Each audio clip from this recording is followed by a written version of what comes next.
students, today we are going to focus on the topic of simultaneous linear and quadratic equations. So this is a very simple topic.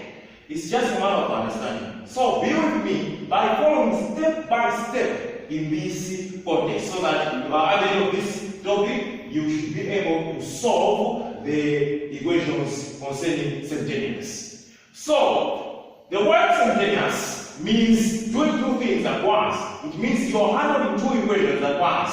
So it means we are going to be solving two equations at once.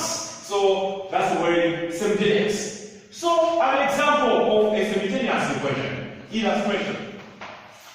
So we have here a good example of a simultaneous equation whereby we've been given this equation. That is x plus y is equal to 3. X squared minus y squared is equal to negative 3. So this is the first equation and this is the second equation. Now, what's the tricky part that lies beyond this side? Okay, whenever you want to solve this, it's very simple.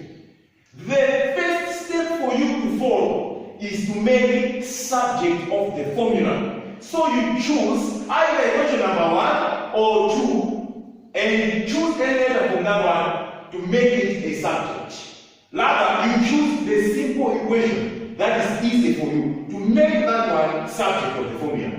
So in this case, we've been given two equations, and the most easy equation is the first equation, which is x plus y is equal to 3. So we are going to choose the first equation, and in this equation we are going to make x the subject of the formula. So we're going to rewrite the equation. Solution.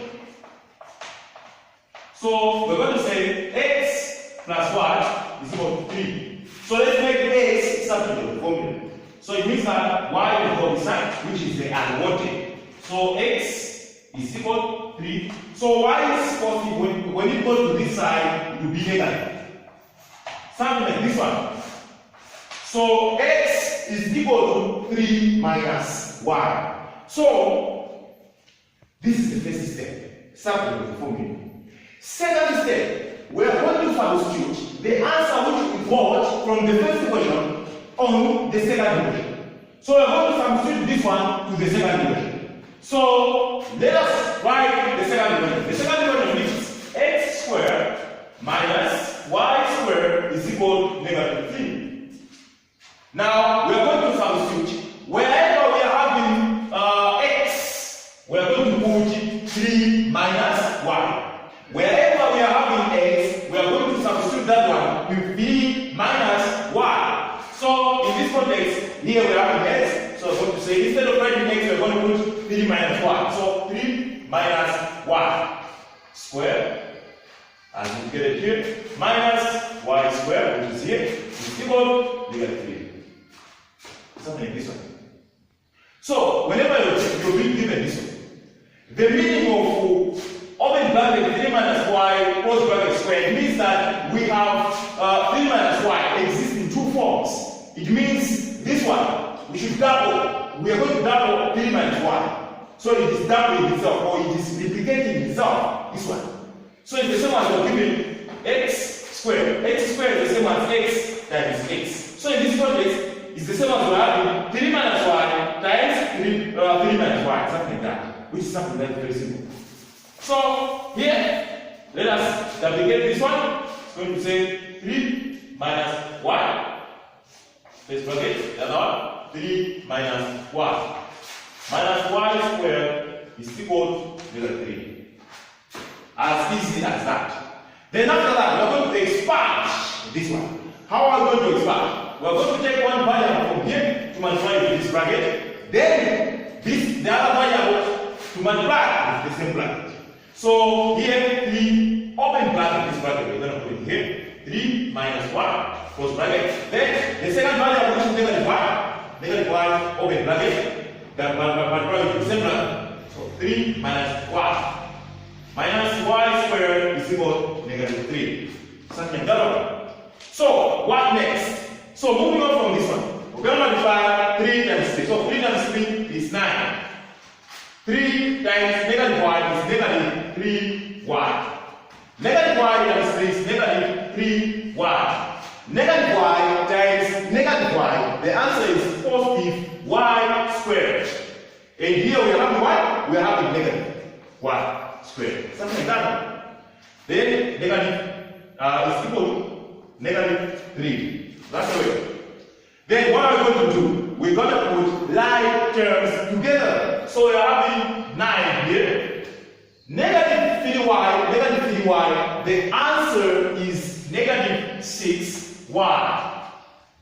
Positive y squared, negative y squared, the answer is 0. So it means that y is the same as 1 minus 1. So 1 minus 1 is the same as 0. So we're going to cancel the 2. So we have this one is equal to negative 3. So moving on.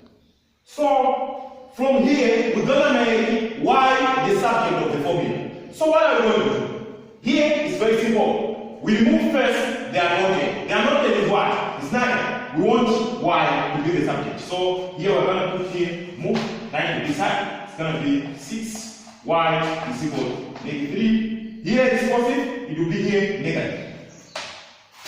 Now here we're going to add. So negative 6y is equal to negative 3, negative 9. Is negative 12. Something like that. So we're going to divide both sides by negative 6. Something like that. Cancellation. Negative 6 into negative 12, the answer is 2. And that one is positive 2. So that's the first section of finding y. Now, in this context, we are now finding y. So it is time for us to find x. How are we going to find x? Now, from the two equations that we were given, so we're going to substitute wherever we are having y, we were going to put there 2. So we're going to substitute y with 2. So what is going to happen here? So we're going to choose either of the equations. Either equation number 1 or number 2 is going to give us the same answer. So in this context, we choose the simple equation. Let's assume we have chosen this equation, which is equation number 1. X plus y is equal to 3. Something like that. So this is equation number 1. So in this equation, we're going to substitute wherever we're having y, we're going to put 2. So x plus, instead of putting y, we're going to put 2. So since we found that y is 2, so it's 2 here is equal to 3.